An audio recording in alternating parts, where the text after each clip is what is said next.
This module is part of the Canadian Injury Prevention curriculum. Audio is required for an enhanced learning experience. Throughout the module, you can access the glossary by clicking the upper left-hand corner in the toolbar above the video and the resources below the video. If at any time you are confused, stuck, or need help, you can click on the upper right-hand corner in the toolbar above the video. Welcome to Data Methods and Interpretation for Injury Practitioners. This module will introduce you to basic knowledge about different injury databases, resources, where to find them, framing a research question, and how to interpret injury data. The glossary found here contains terms and definitions that will be used throughout the module. If at any time during the module you would like to review a term's definition, this glossary can be accessed on the upper left tab in the toolbar.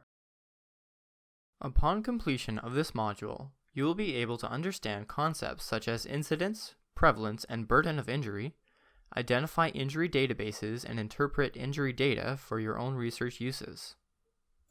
Before we begin talking about different databases and the types of information that we can extract from these databases, let's review the public health approach and the role of surveillance. Surveillance is captured under the defining the problem component of the public health approach.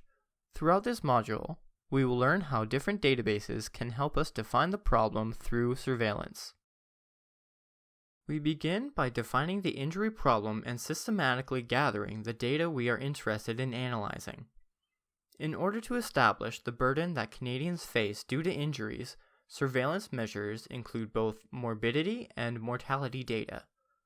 By using morbidity and mortality data, closer attention can be paid to both the prevalence and severity of certain injury types.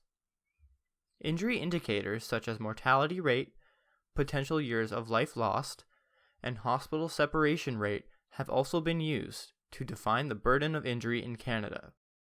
These outcome indicators are often used in research by calculating incidence rates, prevalence rates, and the burden of injury.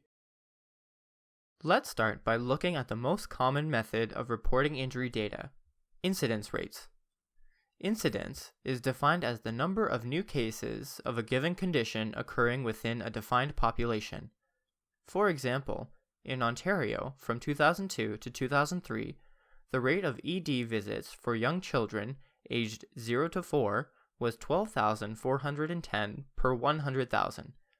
Incidence rates are commonly used as a measure of morbidity, for example, healthcare utilization, and mortality, calculating the number of deaths. Prevalence rates are less commonly used in injury reports and are generally used to define infectious or chronic diseases. Prevalence is defined as the number of cases of a given condition at a specific point in time. The difference between incidence and prevalence is that incidence refers to new cases of a specific condition, whereas prevalence refers to existing cases. The burden of injury is becoming the most effective way of defining an injury problem. Burden is calculated by looking at how much it costs the healthcare system to care for injured individuals during the time of their injury. This includes information such as time lost from work, damages to person and property, and any long-term disability costs. Later on in this module, we will discuss injury reports that have measured the burden of injury and how we can interpret these types of reports. One common measure of burden is potential years of life lost, or PYLL. PYLL looks at the burden suffered by individuals who died at a young age. It is calculated by using average life expectancy and subtracting the age at which the person died from a specific injury. Consider the following discussion. It seems like every day we have people coming in who have been in a severe car collision. Yeah, that's true. It's so sad. I wonder how many of those people end up dying from the collision. I wonder if there's a place where we could find this information. Now that we know a little bit about some of the methods that we can use to calculate injury hospitalization and death rates, let's briefly talk about framing a research question. Why is it important to frame a research question? The research question is one part of surveillance. Like the nurses in the scenario above, if we were interested in knowing how many people end up dying from motor vehicle collisions over time, we could look at these trends by framing a research question and using the appropriate database. These trends could outline the incidence of motor vehicle-related deaths over time. When framing a research question, the following 4 elements are commonly used in the evidence-informed process. 1. Population. 2. Intervention. 3. Comparison. And 4. Outcome. We will use the example of bicycle helmets and cycling-related head injuries in young children to illustrate PICO. Patient/population/problem. A researcher must first ask themselves who are the population of interest. Young children? Adolescents? Older adults? Males or females? What is the injury problem/issue that the researcher wants to know more about? Using our example, let's say we were interested in cycling-related head injuries among young children aged 5 to 9 years, with and without a bicycle helmet, who were admitted to a hospital for an injury between 2010 and 2012. Our population would include a defined age group and sex, boys and girls aged 5 to 9, a specific injury problem, cycling-related head injuries, a specific exposure variable, helmets, and a specific location/population, hospitalized between a certain time frame. Intervention/exposure. Next, the researcher must ask themselves what intervention or exposure they are interested in.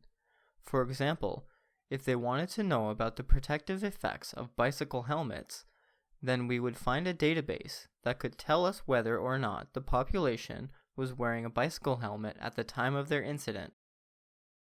Comparison. What is the alternative to the intervention or exposure? Continuing on with our example, if our intervention/exposure is wearing a helmet while cycling, then the alternative group we would be interested in looking at would be children who did not wear a bicycle helmet at the time of their injury. Finally, outcome. What is being measured? In our example, we are measuring the rate of cycling-related head injuries. Once you have framed a research question, you should determine the variables that you are interested in analyzing or interpreting. When researchers are interested in analyzing a particular variable, they can often classify or stratify this variable into a specific category. Some common ways of stratifying data are by intent, cause, place of occurrence, nature of injury, and severity. Injuries are classified as unintentional or intentional injuries. It should be noted that sometimes a distinction is made, but it is unclear whether the injury is intentional or unintentional. For example, in boxing, the opponents are intentionally inflicting injury onto each other. However, because the rules of the game are respected, these are classified as unintentional injuries. Some examples of unintentional injuries include MVCs, falls, and burns that occurred inadvertently or by accident, whereas intentional injuries include injuries that are the result of violence or are self-inflicted. Another common way to classify/analyze injury data is by the external cause. This refers to the event that occurred that caused that individual to sustain an injury. These external causes can be unintentional or intentional. Some common examples of causes include motor vehicle collisions, falls, poisonings, fire/burns, drowning, and stabbing/piercing wounds. Using our cycling-related head injuries example, some possible causes of injury could include falling off your bicycle and sustaining a head injury, or getting into a collision with a motor vehicle while riding your bicycle and sustaining a head injury. Some injury data researchers are also interested in looking at where the injury takes place. For example, Are the children who are sustaining head injuries while cycling hurting themselves in their neighborhood, riding to school, etc.? Nature of injury is an important outcome variable that many injury researchers study. The nature of injury tells us what type of injury the individual sustained. Did they fracture their arm, sustain a hit to the head, sprain their ankle in a soccer game, burn themselves, dislocate their shoulder? Nature of injury tells us what happened and what body part or body parts were affected. Injuries are also classified/analyzed by severity. The most severe injuries that result in death are analyzed using mortality data. Other measures of severity include severe trauma, hospitalization, ED visits, injuries treated by a physician, as well as injuries that are left untreated or are self-treated, for example, ice packs. Many databases contain information about the circumstances around injury and the nature of those injuries. You just need to know where to look. So now that we've learned how to frame a research question and some of the ways we can classify/analyze injury data, let's talk about where you can access the data that you need to answer your research question. We will start by describing some international, national, and provincial morbidity and mortality databases. We will dive into the types of data that can be analyzed as well as the strengths/limitations of these data sets. We will conclude this section with a number of reports that are already available on various injury topics and how to interpret some of this data.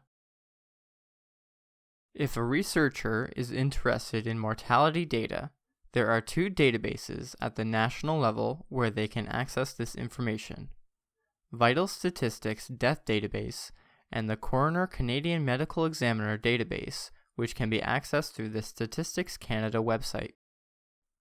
Vital Statistics: an administrative survey that collects demographic and medical, cause of death, information on an annual basis from all provinces and territories statistics registries on all deaths in Canada.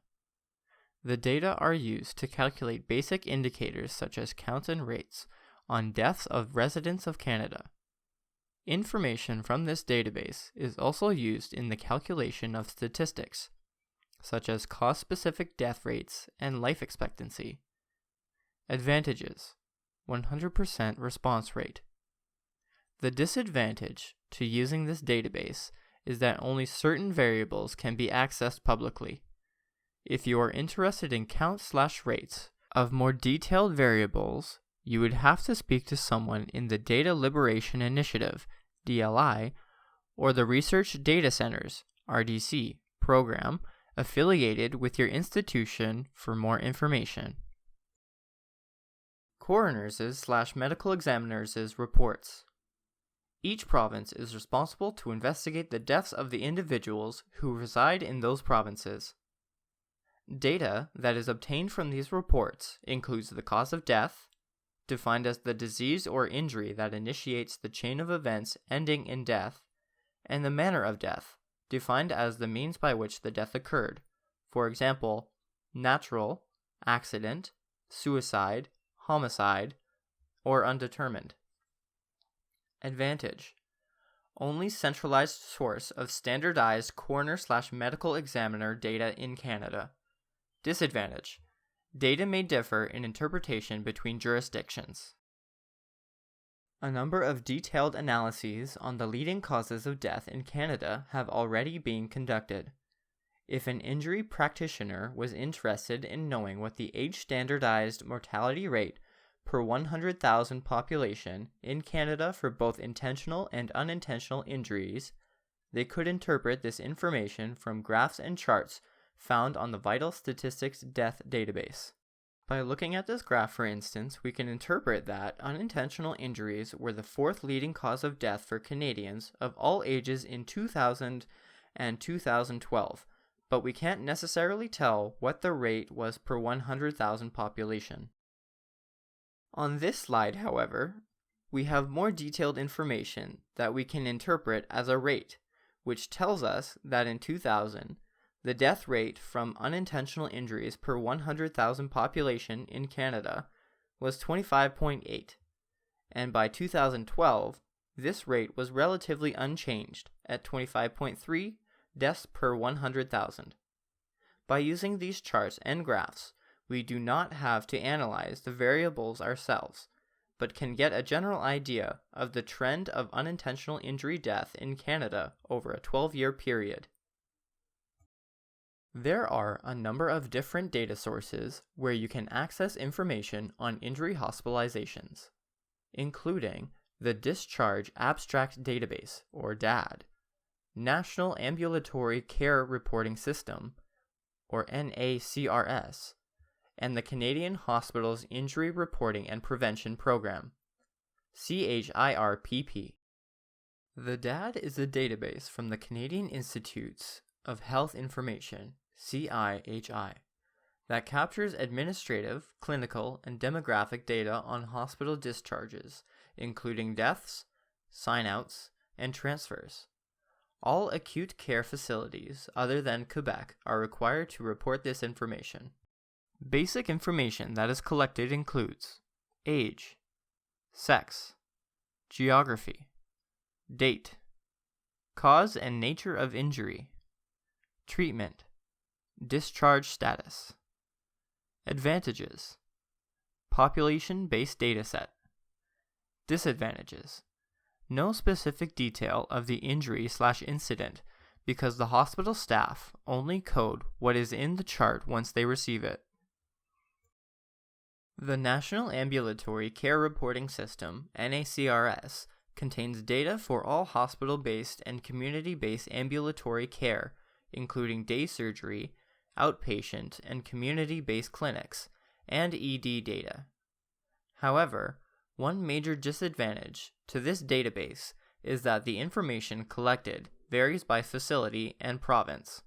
In addition, the data is not made publicly available, but injury practitioners and researchers can apply to access data from the CIHI or to see reports that have already been generated. Data collection varies by facility, but basic information such as age, sex, geography, date, cause and nature of injury, treatment, and discharge status are provided in this database. Other emergency department databases include the Canadian Hospitals Injury Reporting and Prevention Program, or CHIRPP. CHIRPP is a surveillance system developed by the Public Health Agency of Canada, or PHAC. CHIRPP facilities collect and analyze data on injuries to people who are seen in the EDs of 11 pediatric and 6 general hospitals across Canada. CHIRPP is unique because it collects pre-event data by asking questions such as, what was the injured person doing when the injury happened? What went wrong? Where did the injury occur? Patients complete a one-page questionnaire that contains information on circumstances surrounding the injury. What was the injured person doing at the time? What caused the injury?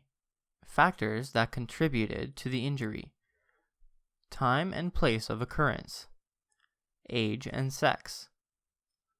Hospital staff fill out nature of injury, body parts injured, treatment. Advantages.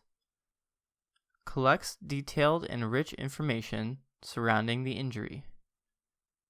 Disadvantages. Not population-based. The databases that you have been introduced to thus far are the most commonly used to capture injury, hospitalization, and death data.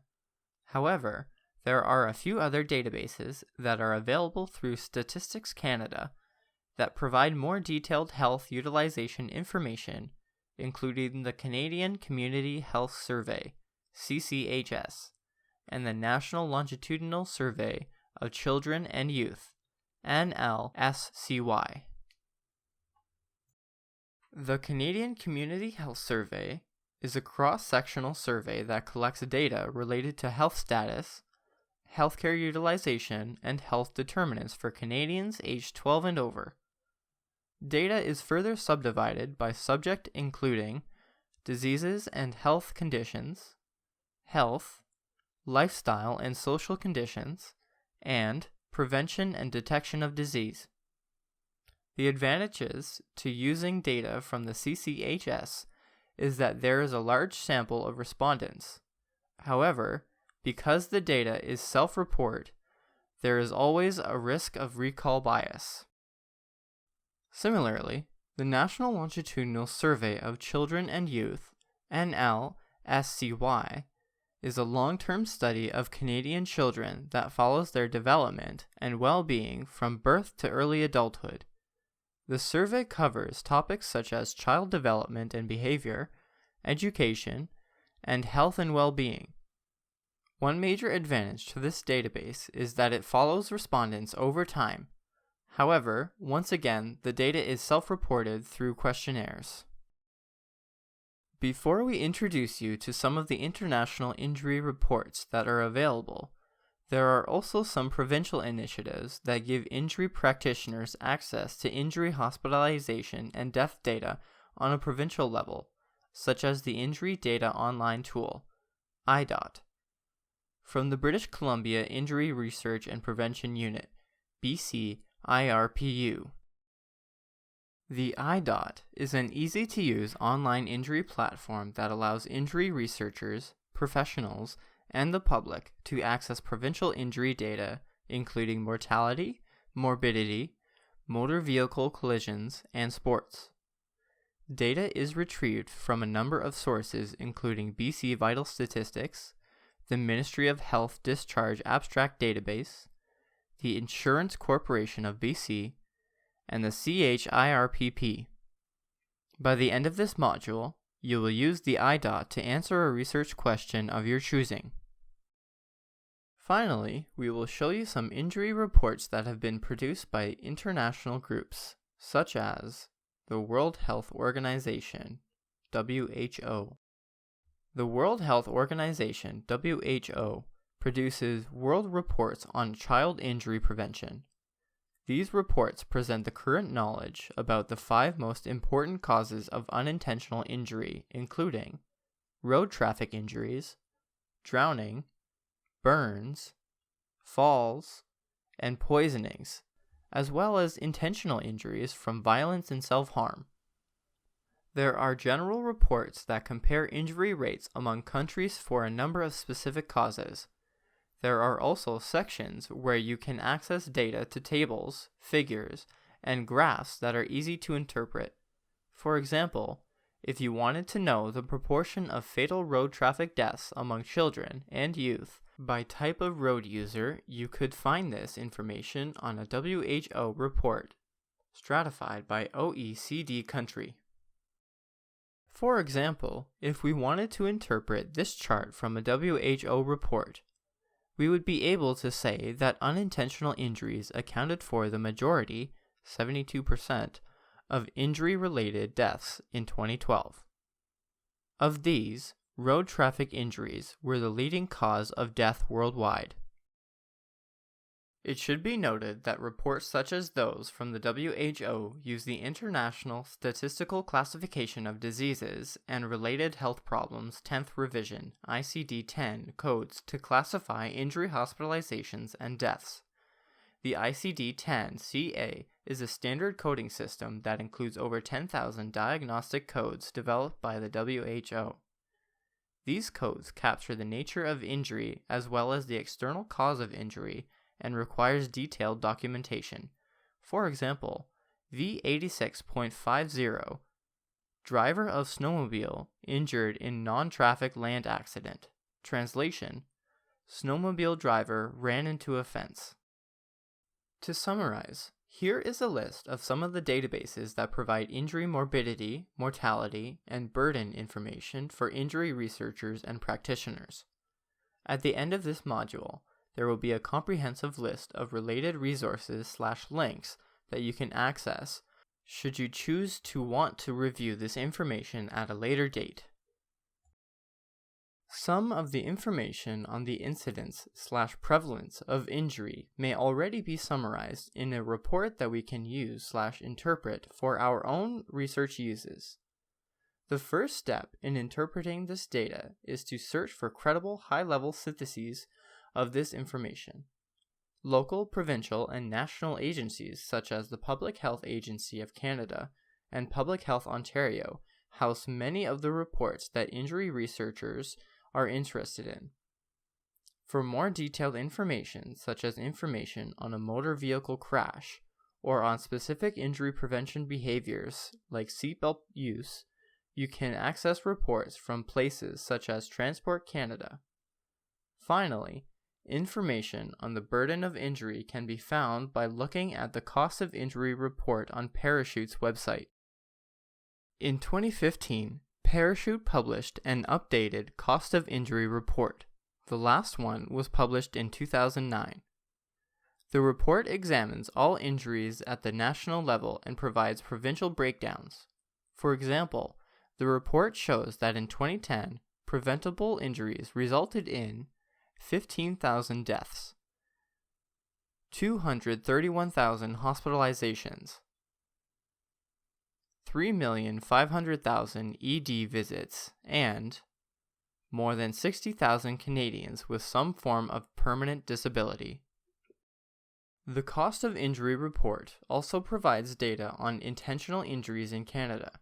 For example, in 2011, 3,726 Canadians died as a result of suicide.